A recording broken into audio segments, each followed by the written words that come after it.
আপোনালোকে ভৰিটো দেখিলে কিমান ফুলিছে। তো এইটো ৰিজনটো হ'ল পূৰা ষ্টৰিটো হ'ল মানে আমিতো বিহাৰ গৈছিলোঁ। তো বিহাৰৰ পৰা আকৌ ৰিটাৰ্ণ আহোঁতে জগাত আমি আহি পালোঁ, য'ত আমি থাকোঁ তাত আমি আহি পালোঁ। কিন্তু ষ্টেচনত নামাৰ পিছত যেতিয়া লাগেজ মানে শ্বিফ্ট কৰিব লাগে ন, প্লেটফৰ্ম 1ত আমাৰ ট্ৰেইন অহা নাছিলে। আমাৰ ট্ৰেইন আহিছিলে প্লেটফৰ্ম নম্বৰ 2ত। আৰু ট্ৰেইনত থাকিলে ইমান ভালকৈ খোৱা বোৱাটো নহয়, টোপনিও নহয়। চ' সেইকাৰণে মানে চবৰে গা অলপমান কমজোৰ হৈ গৈছিলে। তো লাগেজ আমাৰ লগত বহুত আছিলে, যিহেতু তাৰপৰা আহোঁতে আইতা ঢুকোৱাৰ কাৰণে বহুত তেনেকুৱা বস্তু তাৰপৰা মানুহে দি পঠাইছে।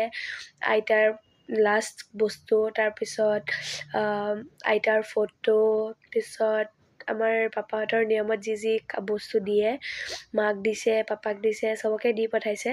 তো সেইকেইটা বস্তুৰ কাৰণে লাগেজ আমাৰ বহুত বেছি বাঢ়ি গৈছিলে। য'ত আমি 3টা বেগ লৈ গৈছিলোঁ তাত আমাৰ 5টা নে 6টা বেগ হৈ গৈছিলে, চব মিলাই মেলি। চ' সেইকাৰণে আৰু ব্লু কালাৰৰ যোনটো ট্ৰলি বেগ আছিলে সেইটো মানে চবতকৈ বেছি হেভি আছিলে। চ' সেইটো মই লৈছিলোঁ।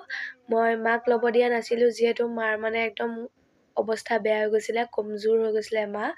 আৰু পাপাৰ দুটাও ভৰি ভাঙা, এটা হাতো ভাঙা। চ' পাপাকো মই ইমান হেভি লাগেজটো দিব নোৱাৰিছিলোঁ, বেগটো, ট্ৰলিটো।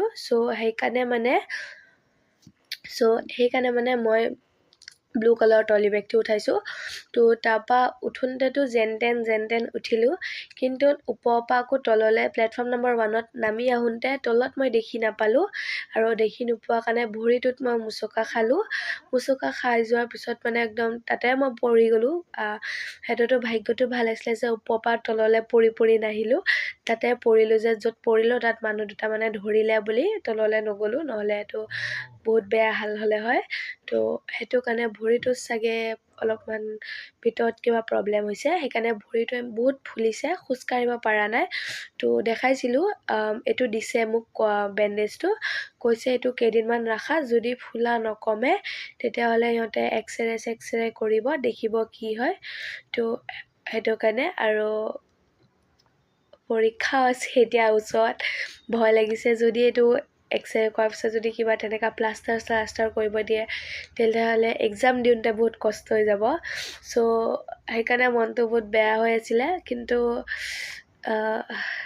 এতিয়া কি কৰোঁ, যদি হৈ গ'ল ন, এতিয়া চাওঁ কি হয়। একদম খোজকাঢ়িব নাই পৰা। মাহঁতৰ লগতে বাথৰুম গ'লে বা ক'তোবা গ'লে, গা ধুব গ'লেও মাহঁতক লগতে লৈ যাব লাগে, কোনোবা এটাত লগত থাকিব লাগে বাথৰুমত, নহ'লে আকৌ পৰি যাব পাৰোঁ। মানে এইটো